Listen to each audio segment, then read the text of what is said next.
కొత్త వాళ్ళకి అవకాశం ఇవ్వచ్చు. జనసేనకి బాలశౌరికో లేకపోతే ఉదయ్ ఇవ్వచ్చు మంత్రి పదవి. ఎందుకంటే వీళ్ళకి ఇంతవరకు ఎంపీలు లేరు కాబట్టి ఇవ్వలేదు మంత్రి పదవి. ఇప్పుడు ఎంపీలు వచ్చారు కాబట్టి ఇవ్వచ్చు ఏ సహాయ మంత్రి. అలాగే ఛాయిస్లు కూడా ఉంటాయి.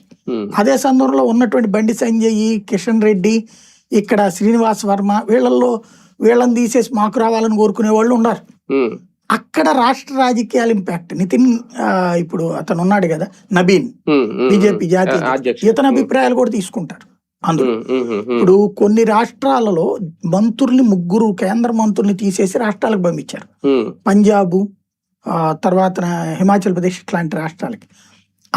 అలాగే రాష్ట్రాలలో ఇప్పుడు రేపు యోగి ఆదిత్యనాథ్కి ప్రాబ్లం వస్తాడు, పంజాబ్ లో వీళ్ళు అనుకున్న నాయకుడికి ప్రాబ్లం వస్తాడు అన్న వాళ్ళని కేంద్రానికి తీసుకుంటారు. దక్షిణాదిలో బలపడాలనుకుంటుంది ఎప్పుడో నుంచో భారతీయ జనతా పార్టీ. ఇప్పుడు దక్షిణాదికి ఏమైనా ప్రాధాన్యత ఇచ్చే అవకాశం ఉంటుందా? అట్లాంటి దిక్కుమాలిన రాజకీయం వాళ్ళు ఏం చేయరండి. దక్షిణాదికి సంబంధించి ఒక వ్యూహం ఉంది. రేపు కర్ణాటక ఎన్నికలలో గెలవాలడానికి వ్యూహం ఉంది. వాళ్ళ ధైర్యం కూడా కర్ణాటకలో కాంగ్రెస్ పరిస్థితి మైనస్గా ఉందన్నది. అక్కడ గెలిస్తే ఆ ఇంపాక్ట్ తెలంగాణ మీద పడుతుంది.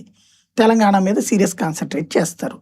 ఉత్తరప్రదేశ్ ఎన్నికల్లో గెలిస్తే ఆ ఇంపాక్ట్ కర్ణాటకకు ఉండొచ్చు, కర్ణాటక ఇంపాక్ట్ తెలంగాణకు ఉండొచ్చు, తెలంగాణ ఇంపాక్ట్ రేపు పొద్దున ఇక్కడ బార్గెనింగ్ కెపాసిటీ ఆంధ్రలో పెరగచ్చు.